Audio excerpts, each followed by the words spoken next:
To our viewers around the globe and North America, welcome to Platform Media International. Here we go again, and we're on the march again as the EPL, English Premiership League, kick-started yesterday.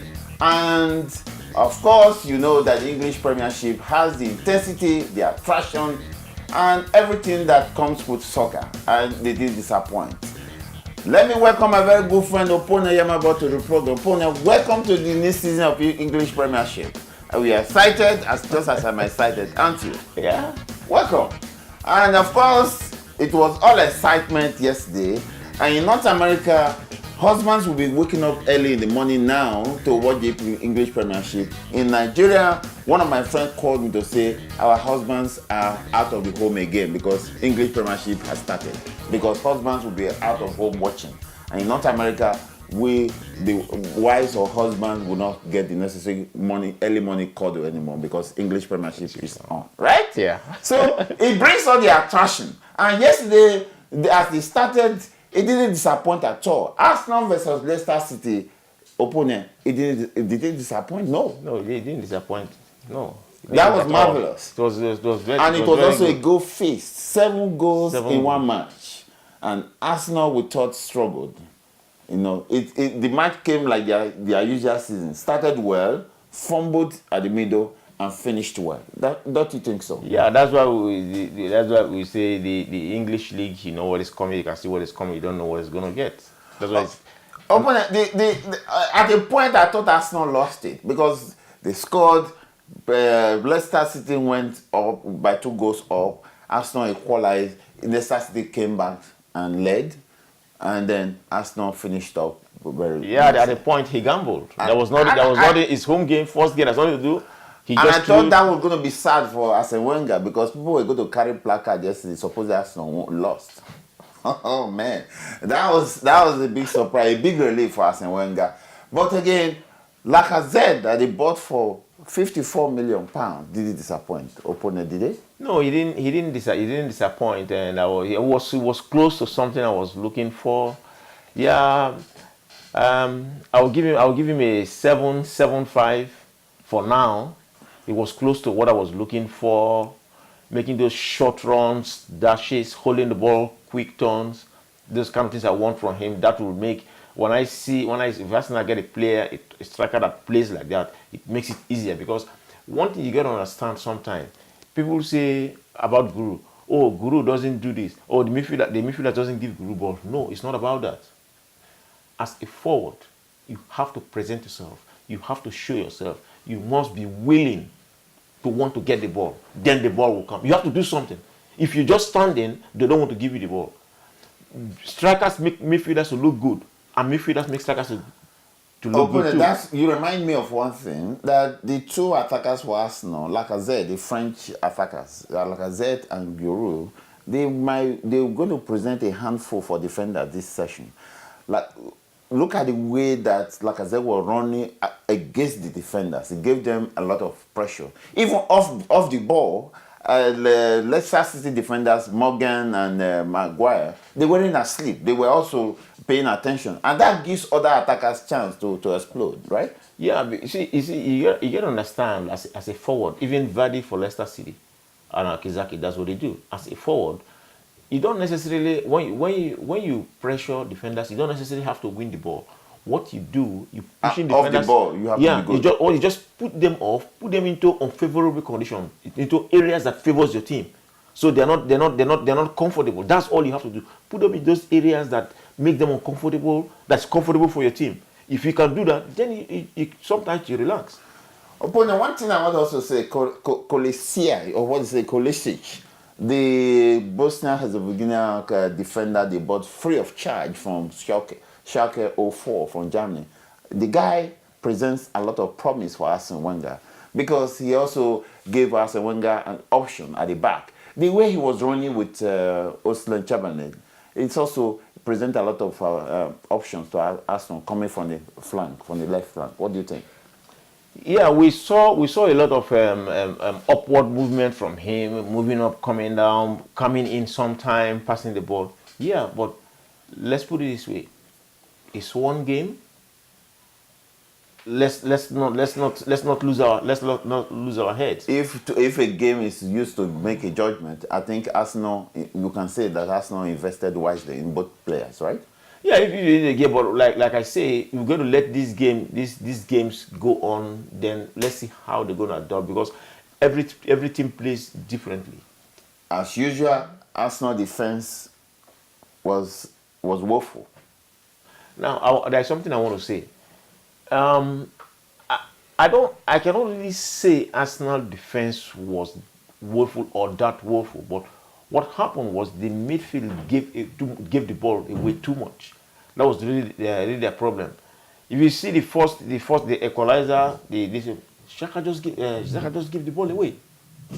And when he gave the ball, because he was with the other midfielder, both of them, when he gave the ball, both of them were cut off. The second goal, Ozil gave the ball away. Gave the ball away. So the problem is not really, see, that's why I tell people, mostly teams, what happens to teams is about the setup, how you set up and how you play. When you have the ball, when there's no pressure, when you're comfortable, it's different. When you're playing that, when you have the ball, you're comfortable. Now when you are forced to chase the ball, it's two different playing But ways. one thing I also noticed is that Robert Holding was not too comfortable in a three-man defense. And if you saw that, the two goals came from that wing. And they floated the ball over the defense, and Vardy was always ahead of the defenders. And he made some wrong passes, which was very uncomfortable for Arsenal. Is he matured enough to step in? You see, let us look at it this way. Big defenders are not very comfortable when it comes to checking players one-on-one or when you put them on the flanks, because they are big and they can't run that. Their level of gravity. Yes, gravity. There's a reason you put big players in the middle of it, because the angle, the area of coverage is very narrow. You will say, oh, how? What do you mean it's very narrow? Sometimes you have to go to the left side or the right side. A central defender coverage is to funnel or to shepherd players when it goes to the side. It's not necessarily to go check players. It's just to narrow you and slow you down. I'll put it just to slow you down when they go to the side. It's just to slow you down for people to cover for them. And when situations come like that, and you have players that can press them, like really attack them with the ball, they're always in problem. Leicester City did disappoint, although they lost, because they gave Arsenal a fight. Vardy and Okazaki was good. And also, Nigeria's own Udidi also was good in the midfield. What do you think? Yeah, and they were good, but I said at the end of last season that if Leicester don't recruit a new coach and strengthen a little better, I see them going down. Because... Do you still maintain that? I still maintain that. Okay, why? Because right now, what happened when that coach came in was to prove a point. And you see, when everything settled down, Leicester started losing heavily towards the end of the season.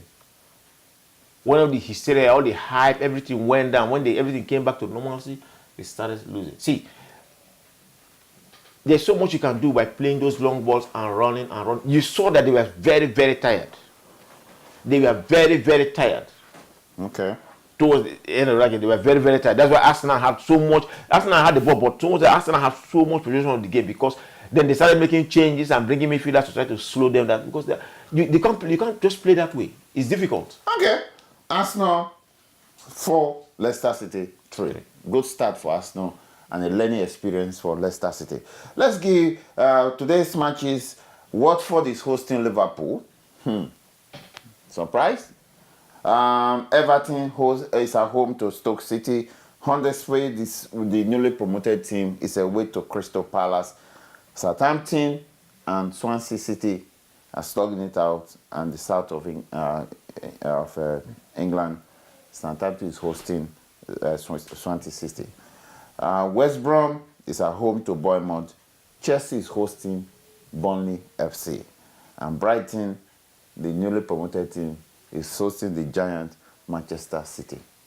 Manchester United and co are playing tomorrow. So the way it is, people are looking up to, I learned some of English analysts, Premiership analysts, Garriga and Neville, they're all giving the cup to Manchester City. Is that the case? Opponent, you play soccer in Nigeria, Malaysia.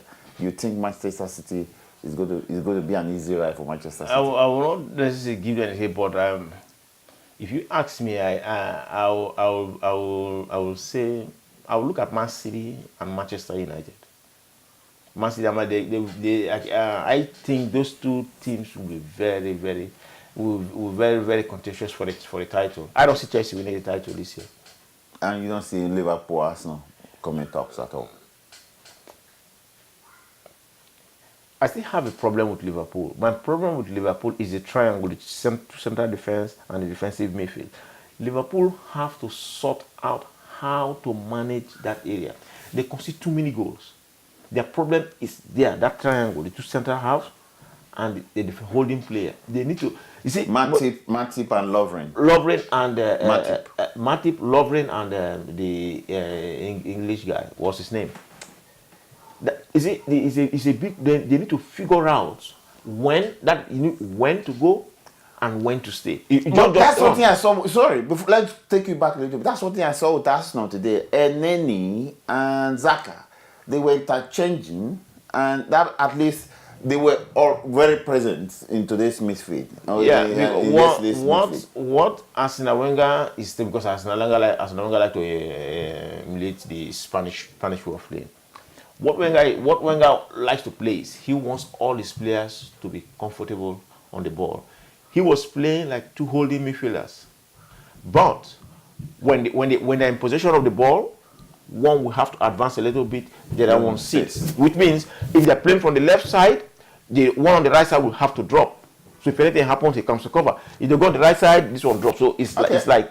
All right. Well, it's an exciting thing that we have to watch out for. We live here. We're going to see what the matches and present that to our viewers. Opponent, let's quickly talk about what is happening around the world. The African Cup of Nations, Cameroon is almost losing hosting right because the CAF president is saying that Cameroon seems not to be ready to host a 24-team format. And Cameroon is crying blood because they feel that the president of CAF, Amadou CAF, is victimizing them because of the politics against Issa Hayatou. Is that true? Can that be true? Can Cameroon host 24-team format? You see, I don't want to say this guy is right or this guy is not right. But what I want to say is this: it's all politics. It can be politics or it may not be politics, but there are rules to be followed. Okay. There are guide rules. They expect you maybe to have Suzo hotels or Suzo Stadium ready. If those things are not ready, they can give it to you. Okay. Nigeria and Cameroon have a 2-match duel for the World Cup qualifying series. Nigeria was first of all hosting Cameroon, and 5 days later Cameroon will be hosting Nigeria. Given what happened to Nigeria and South Africa, you think Nigeria is ready? I don't think Nigeria is never ready. Nigeria is always ready, but will they show up? Okay. Talent is not a problem, but will they show up? We talk about Nigeria. Some people say, is it talent? Some people say, is it commitment? Some say, is it coaching? Some say, is it administration? Okay. Finally, I understand that the Senate president of Nigeria is asking Vincent Enyeama to come back to the national team. Right move or wrong move? Look, the Senate president should stay out of it. He has no business going there to say who comes to the national team, who doesn't come to the national team. If you ask me personally, I don't want Enyeama to even go closer to that place. You've served that country. You served the country well. We thank you. I appreciate what you do for that country. You said you're done with the national team. Thank you. Stay out of it. Don't go and start destabilizing the team. I concur with you, opponent. That's why you play soccer and you are talking soccer. Again, the Senate President Bukola Saraki has a lot on his table. Let him mind his business and leave. Mind your business. Go and do your politics and leave soccer alone. Thank you. Opponent, I have to commend you again for coming to the program. And the EPL has started. We live here. We have a coffee and tea beside us to enjoy the Premiership. And we can't thank our producer enough for the. I guess this production will be very great because Arsenal at least won. And our producer is happy. And he's been smiling all He's day. smiling. Smiling and Thank- smiling. and Congratulations, smiling. producer Victor Lado. I can't thank you guys for showing up. And EPL has started. We present it bit by bit to you. And again, catch us on Facebook and Twitter and Instagram.